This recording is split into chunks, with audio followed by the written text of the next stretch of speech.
All right, after evaluating the film and really breaking it down, I mean it was not nothing special. I mean Duke out executed us in the critical situations.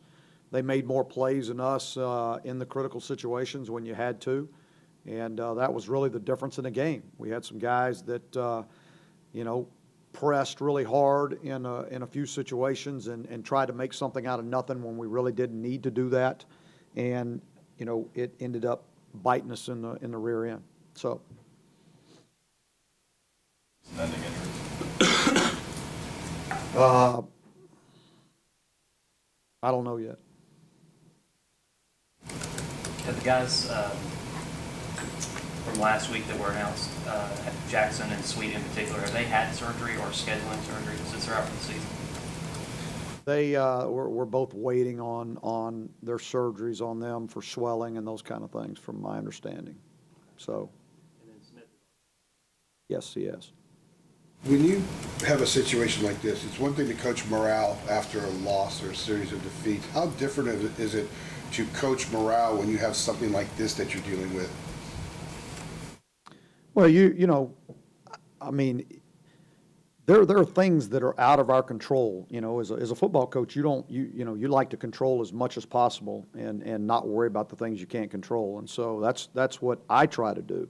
There are things that are out of our hands that happen, and we have to prepare our team, to play no matter what the situation is. And so our guys understand that things happen, and somebody else has got to step up, and somebody's got to be ready to go, and it's another opportunity for another player to make plays. I'm not so sure that when Prohl left the game that Anthony Williams would have had the opportunities that he had in the game. And all he did was respond and make 3 big plays in the game. And so, you have to look at it as positively as you can and understand that it's an opportunity for somebody else to make a play. Have you guys reached a point where you're considering maybe pulling some red shirts off of guys that you originally would never have done so? Oh yeah, yeah, we're definitely, we've reached that point. How much Chaz had his first big mistake, I guess, so far in a game. What did you see on film from him going back with him? I mean, he's trying to make something out of nothing. He's getting to a point in the game where he felt like he really needed to make a play, and he didn't need to make a play there. We're okay if we have to punt there. Everything was covered. Protection was breaking down at that point. I mean, and you just don't panic. Hey, if we end up taking a sack, we punt, we're okay. We're down by 3, and we'll recover, and we'll see what happens. But when you press and you get outside of the system, that's when things, I mean, sometimes those things work out good, and everybody thinks that was some kind of awesome play. But as a coach, you're always concerned with it. So hopefully he learns from that. I'm expecting that he will, and he'll be a better quarterback because of it. Film beyond that one mistake, the rest of what you saw. I thought he played pretty well. I mean, he did. I mean, if you think about it, I mean, he was the running game basically, and he threw the ball well. Didn't throw the ball into coverage. He took the ball where it needed to go. His long balls were he gave the receivers an opportunity to make a play. Each time that he threw it, he wasn't overthrowing them. So he gave him a chance. I thought he played pretty well. Probably a couple of decisions in the run game he'd have liked to have had back, but he was. I thought he played pretty tough. How difficult is it to judge progress when you have so many guys banged up? They don't have that kind of consistency. Yeah, I mean, it just makes it more difficult. It's hard to, because you're not going to have any continuity. So you can't. You just got to take that out of the equation, and you've got to, base it on what guys are in there. I mean, it's just like Toe Groves. I mean, he had 2 drops in the game. Everybody saw it. And I mean, I'm sitting there after the game thinking about it. It's the first time. That was his first college game. And I mean, we're happy. We're into the season. I'm not thinking about it that way. I'm not thinking about it that way in practice. I'm not thinking about it. Hey, this is this guy's first college football game. you know, where that usually happens at the beginning of the year when you're thinking that way. And, you know, he fights his, you know, gets back, and, you know, we put him in a position, and I was shocked that he didn't make those plays, because that's the plays that he makes every day in practice. And then you go back and think, well, it was his first college football game.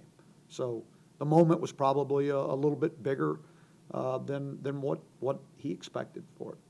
Defensively, you guys have improved the last 2 weeks. Is that just a matter of better communication and yeah, all work, the things or? we've been talking about each week. I think our guys are communicating better. I think our pressure execution is much better. I think their confidence level is up. You know, there's a few things here and there that we got to get corrected, and if we do that, I mean, then we really play a really good football game. And playing the offense that you're going to play this week, what kind of adjustments, what kind of different approach do you take It's this week? completely different.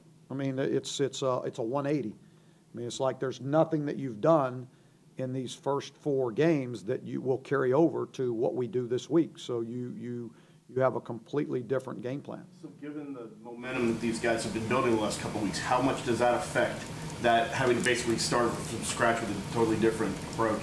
I mean, you're going to play Georgia Tech every year. They're in the Coastal Division. They're going to play they're going to run their offense.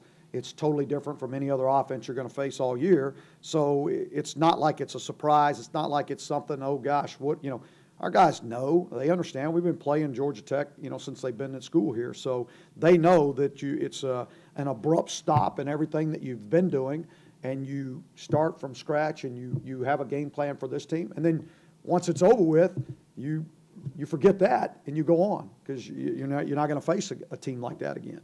So it is what it is. I mean, our guys understand the nature of it. It's just the way it is. Did you prep the Georgia Tech offense anytime in the preseason, spring? Yeah, we've done it like we've done every year.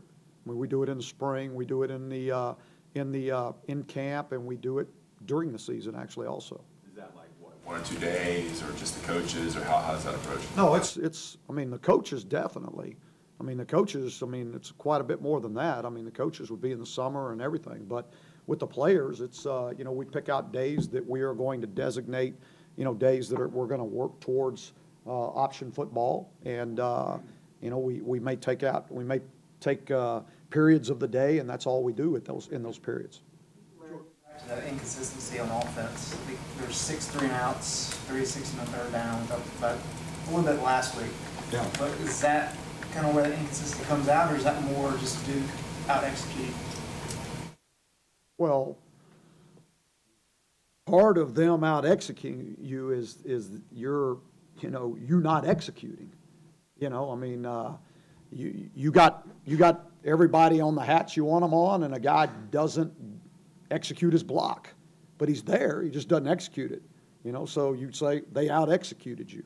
But yeah, your lack of continuity and the consistency in who you're putting out there, and as we got later into that game, I mean, we had some guys playing some positions they hadn't practiced. I'm sorry. You mentioned Chaz being the running game basically last week. What do you need to see from your running game? I guess obviously the line's continuity has been a factor, but yeah, I mean, we got to have more from them. It doesn't matter what 5 are out there. We got to have more from them. We got to have more from the running backs. We got to have more from perimeter blocking. We got to have more from the tight ends blocking. Everybody's got to give more. Everybody's got to give more. is there anything schematic not you can one- do to kind of compensate it all? I guess. I mean, it's kind of, you got to make it do. I guess. If it right? was, I wish I knew what it was. We're searching, but we have a philosophy in the way we're going to do things offensively. We're not going to leave our philosophy. I mean, it's we've got to get the next guys up and the next guys ready to go, and they got to do the best job they can, and the people around them got to give more. They got to give more.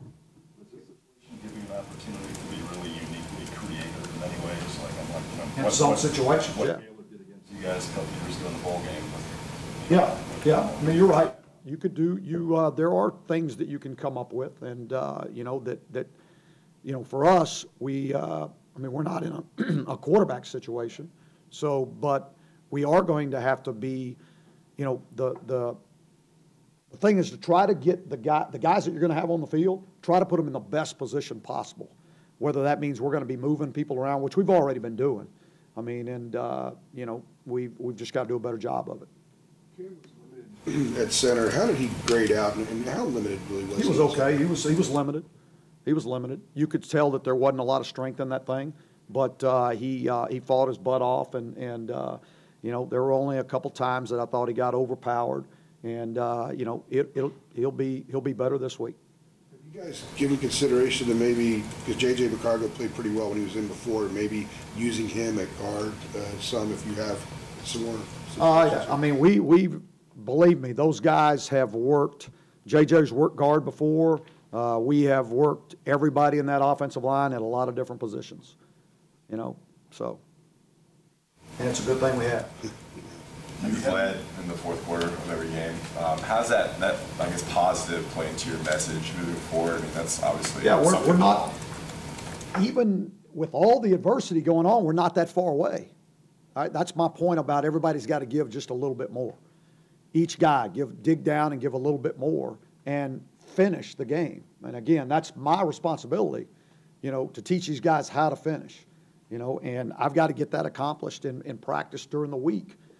Because we've been in position, you know, we've been in position. We've been where we wanted to be in the fourth quarter.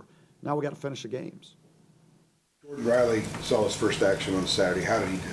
He did well. He actually played really well.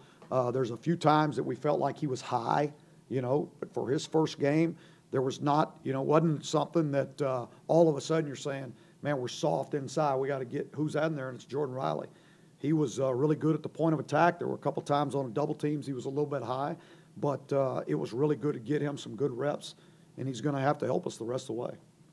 Have you had any conversations with the guys about the stuff going on in the NFL? I have not. In fact, we just touched on that this morning because I really didn't even know what was going on. I mean, because I haven't seen an NFL game this year, and, you know, I don't usually get to see them during the season, and I really don't get to see the TV, so I don't really know what was going on. But I was told about it this morning, and but we have not talked about it as a team yet.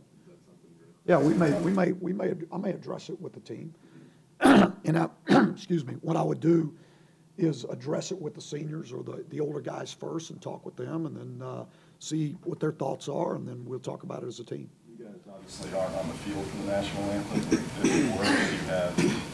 I mean, what would be your preference in terms of, you know, whether guys, if they wanted to kneel, would you be okay with that? I haven't talked about it with the team, so here's what I would say, you know, and all I can do is give you my opinion, you know, on what I would do. What I would do is stand there proud and you know, I think we have a great country. I think we got a lot of problems in this country. I think we've had a lot of problems forever in this country, you know, and everybody has a right. Everybody has a right to protest whatever they want. That's part of what this country's all about. You know, they can choose to do it whenever they want to do it, and just understand there are consequences to everybody's actions, no matter what they do. Sometimes they're good and sometimes they're bad, you know. But we're not out there, so we really don't have to deal with it. It wouldn't be so much for me talking with the team about, you know, would we stand or would we kneel? It'd be more about what are the issues, what are they protesting, why, and how, you know, how can we become a part of the answer and a solution to it instead of part of the problem. Moving on to another sensitive subject, given the severity of your injury situation, how concerned are you, worried are you that you're going to be facing a team that does a lot of cut blocking this week? I mean, we really don't ever even address that part of, you know, I think Georgia Tech blocks like they block. I mean, I don't, it's legal, you know, if it's not legal, it gets called, and I mean, we don't even really talk about it. I mean, we're going to play hard, we're going to play low, we're going to get after it, we're going to be disciplined, and you know, understand that if you're going to stop them or you're going to limit them on offense, you got to be where you're supposed to be, and you got to make tackles. Everybody's got to run to the football. As a coach, with the number of injuries, I mean, the opening month, number of injuries. No. Is anything even like late in the season or nothing at all? No. Dig in and search for reasons or? Oh, don't think we're not connections? searching and digging, and I'm looking for answers, and I'm wanting to know why, yes. You know, me asking about y'all's shoes that you're wearing. Like, I know, there's people, you know, I get all kind of suggestions, you know, and I appreciate everybody's, you know, because we're searching, but we're checking everything out. I mean, everything, the way we do things in the off season, year round, the way we don't do things in the, you know, year round, everything. I mean, we're looking at everything. But it's not like this has been happening every year, you know, so. I mean, but no, I do not think it's the shoes that we wear. No, I don't. Another question is the changing field. No, it has nothing to do with it. Those I think that feels in great shape. And there have been no reports. Yeah, I mean, there's nothing to do with that. You don't see any turf tearing up. You don't see our guys sliding around. I mean, their footing is great out there. I mean, that's really been unbelievable to me, that it's been that good. And you think about the first week we did it, on that Friday, we had it rained hard. Went out there on Saturday, had no problems. It's just one of those things that you consider. It's been that way from the beginning for me. Yeah. I've been saying that from the beginning. It's one of those things. It is what it is. I can't sit there and worry about that. And I mean, I got enough to worry about. That I can't. I have no control over it. I got to worry about the things I can control, and that's the people that's going to be on the field. I got one more about Jordan Riley. What did you like when you recruited him? What do you think he brings in terms of physicality? He's a big body guy that's physical, that can, you know, play more than one gap inside. He can hold the point. I think he's, you know, I mean, he's a puppy. He's a freshman, you know, and he's playing inside, which is a tough thing because you're in there against some pretty big grown men. And I think he's going to really be a good football player. When you look at Georgia Tech quarterback Marshall, just talk about what you see on him. But it seems like he's running that option. Oh, he's doing a great job. Just what Paul wants. I mean, he's fast. He's got a lot of quick twitch. He can make you miss. He's tougher than nails. I mean, he's a quarterback. I mean, he's not a big guy, but he'll take hits and bounce up, and it's no big deal to him. And he's running the offense very well, and he throws the ball effectively. Coach, do you go a particular way in regards to changing your team's goals throughout the season when it comes to the flow of the season and how it's going, you know, compared to whatever team goals you set at the beginning of the season when you were 0-0? Now here we are 4 weeks later. Yeah, I mean, there's some goals that you know, at some point you're not going to be able to reach them, you know, if you don't keep going in a positive direction. So we do talk about it, and then we reset goals, or, you know, but we had 4 goals, and so we will continue to work towards those goals, and if hopefully we can keep things going in a positive direction. If we don't, then we'll have to reassess them. Assessment has been done at this point. None.